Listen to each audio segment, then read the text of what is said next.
Shalom, saudara-saudara sekalian. Saudara-saudara, terutama umat Kristen di mana saja Anda berada. Saya percaya bahwa saudara-saudara sekalian sudah sangat paham apa yang menjadi musuh terbesar kita pada saat ini. Bahwa sesungguhnya yang menjadi musuh besar kita saat ini bukan teroris, tetapi COVID-19. Salah satu jenis virus yang saat ini sangat mengancam kehidupan umat manusia di seluruh dunia, saudara-saudara. Virus COVID-19 ini menyebabkan penyakit corona yang menyebar secara pandemi di wilayah yang lebih luas di seluruh dunia dengan begitu cepat, bahkan melewati batas-batas geografi. Mengapa virus COVID-19 ini menjadi musuh besar dan musuh bersama kita, saudara-saudara sekalian? Karena virus ini dapat menyerang siapa saja, termasuk saudara-saudara dan saya. Virus ini bisa menyerang kapan saja dan tanpa pilih bulu, tanpa mengenal belas kasihan.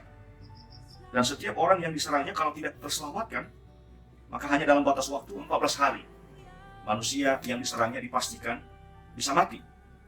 Dan virus ini telah menelan banyak korban jiwa, serta mengundang reaksi para pemimpin negara di seluruh dunia. Luar biasa.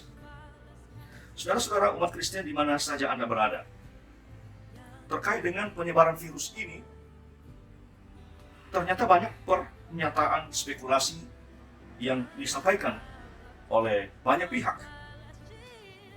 Ada yang menuduh bahwa virus ini adalah senjata biologi yang sengaja disebarkan oleh negara tertentu. Antara lain yang dituduh adalah China dan Amerika Serikat. Ada yang mengatakan bahwa virus COVID-19 ini sengaja disebarkan oleh negara tertentu untuk menciptakan krisis ekonomi global, agar semua negara dalam suatu waktu bisa bergantung sepenuhnya secara ekonomi kepada negara tersebut. Dan lagi-lagi yang dituduh adalah Amerika Serikat. Ada juga yang mengaitkan penyebaran virus COVID-19 ini dengan kegagalan eksperimen. Ada yang mengatakan bahwa ada eksperimen yang dilakukan oleh negara tertentu untuk kepentingan penelitian, lalu ada kebocoran instrumen, sehingga virus ini menyebar keluar dan kena kepada orang lalu menyebar ke seluruh dunia. Ada juga yang menghubungkan penyebaran virus ini dengan murka Allah, dikait-kaitkan dengan kitab suci, saudara-saudara sekalian. Mereka mengatakan bahwa manusia sudah tidak takut lagi kepada Tuhan. Manusia ternyata sudah cenderung berbuat dosa dan lebih menuruti keinginan hatinya daripada menuruti keinginan Allah. Teguran firman Tuhan Allah yang disampaikan oleh para hamba Tuhan telah didengar di mana-mana dan tidak dihiraukan, sehingga menurut mereka Allah murka dan menghukum manusia melalui penyakit wabah, di antaranya adalah penyakit corona yang saat ini sedang pandemi dan tersebar di seluruh dunia begitu cepat dan sifatnya global. Dan untuk membenarkan argumen ini, banyak dikutip ayat-ayat firman Tuhan. Antara lain mereka mengutip Ulangan pasal 28 ayat 15, 21 dan 22. Di sana dikatakan, "Tetapi jika engkau tidak mendengarkan suara Tuhan Allahmu dan tidak melakukan dengan setia segala perintah dan ketetapannya yang kusampaikan kepadamu pada hari ini, maka segala kutuk ini akan datang kepadamu dan mencapai engkau. Tuhan akan melekatkan penyakit sampar kepadamu sampai dihabiskannya engkau dari tanah. Kemana engkau pergi untuk mendudukinya? Tuhan akan menghajar engkau dengan batu kering, demam kepialu, sakit radang, kekeringan, hama dan penyakit gandum. Semua itu akan membunuh engkau sampai engkau binasa." Itulah ayat firman Tuhan yang menjadi dasar kelompok orang yang mengatakan bahwa penyebaran virus ini yang begitu pandemi tersebar di seluruh dunia tanpa mengenal batas-batas geografis, tanpa mengenal status sosial, sifatnya global dan begitu cepat, itu adalah murka Allah. Ada juga yang menghubungkan penyebaran virus ini, saudara-saudara, dengan akhir zaman. Mereka katakan ini sudah mau kiamat. Mereka berkata bahwa ini tanda-tanda akhir zaman. Di akhir zaman ini banyak yang aneh-aneh, saudara. Dan mereka juga mencoba menghubungkan ayat-ayat kitab suci yang berkaitan dengan hari kiamat atau akhir zaman. Ada juga yang mengaitkan penyebaran virus COVID-19 ini dengan kuasa iblis Ya, memang banyak sekali asumsi-asumsi atau tuduhan-tuduhan yang coba dirumuskan dan disampaikan oleh kelompok-kelompok tertentu, baik kalangan Kristen sendiri maupun di luar Kristen. Mereka berkata bahwa ada roh yang sedang menyebarkan virus COVID-19 ini untuk membunuh umat manusia. Dan itu rohnya ini bekerja di mana-mana dan begitu cepatnya roh ini menyebarkan virus corona ini. Roh iblis ini menyebarkan virus corona ini di mana-mana untuk mematikan umat manusia, termasuk orang-orang yang percaya kepada Kristus. Saudara, terlepas dari apa yang menjadi penyebabnya, dan menurut saya kita tidak perlu berdebat soal apa penyebabnya atau siapa penyebabnya. Menurut saya yang penting buat kita saat ini adalah bagaimana kita semua selamat dari ancaman virus yang mematikan ini. Maka salah satu upaya menyelamatkan kita semua dari ancaman virus yang mematikan ini, pemerintah memberikan himbauan kepada seluruh masyarakat, terutama kita di Indonesia. Bahkan dunia ini juga sudah menyerukan ini, agar sementara waktu melakukan aktivitas terbatas di rumah, dan kalau terpaksa keluar rumah wajib memakai masker. Bahkan di kantor-kantor pemerintahan, di kantor-kantor swasta pun dihimbau supaya melakukan tugasnya di rumah, kecuali kalau ada hal-hal yang sifatnya urgensi, yang mungkin suatu waktu boleh mengerjakannya di kantor, tetapi dalam jumlah yang terbatas. Pemerintah juga menghimbau supaya selain sementara waktu kita menahan diri dan banyak melakukan aktivitas di rumah, dan kalau memang harus keluar kita wajib memakai masker, tapi juga kalau harus terpaksa bertemu dengan orang-orang di luar rumah, kita harus menjaga jarak. Kita menghindari sementara waktu tradisi berjabat tangan, ini semuanya himbauan dari pemerintah. Rajin mencuci tangan dengan sabun dan air bersih yang mengalir. Menghindari kepergian keluar kota atau keluar daerah, bahkan mudik pun disarankan atau dihimbau, dan supaya sementara kita harus membatasi diri, termasuk bepergian ke luar negeri. Juga pemerintah menghimbau supaya kita menghindari kerumunan massa.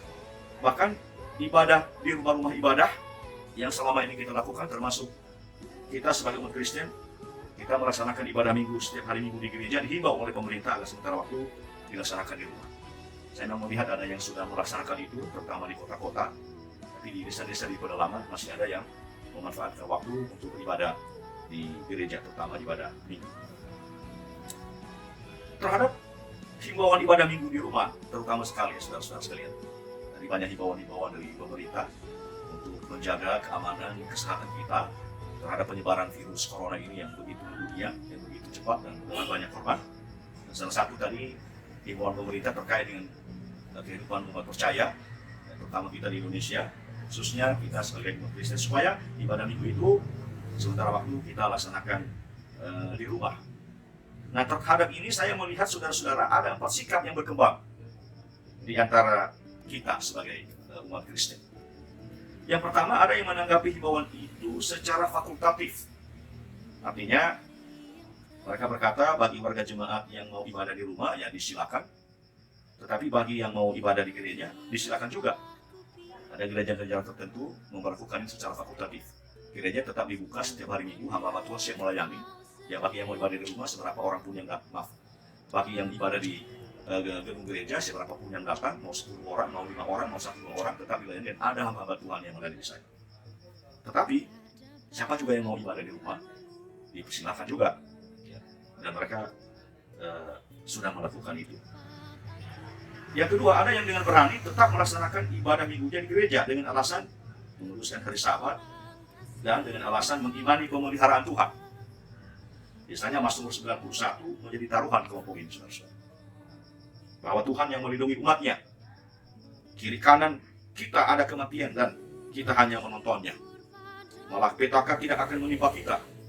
Dan tulah tidak akan mendekat sebab Tuhan akan memerintahkan malaikatnya untuk menjaga kita.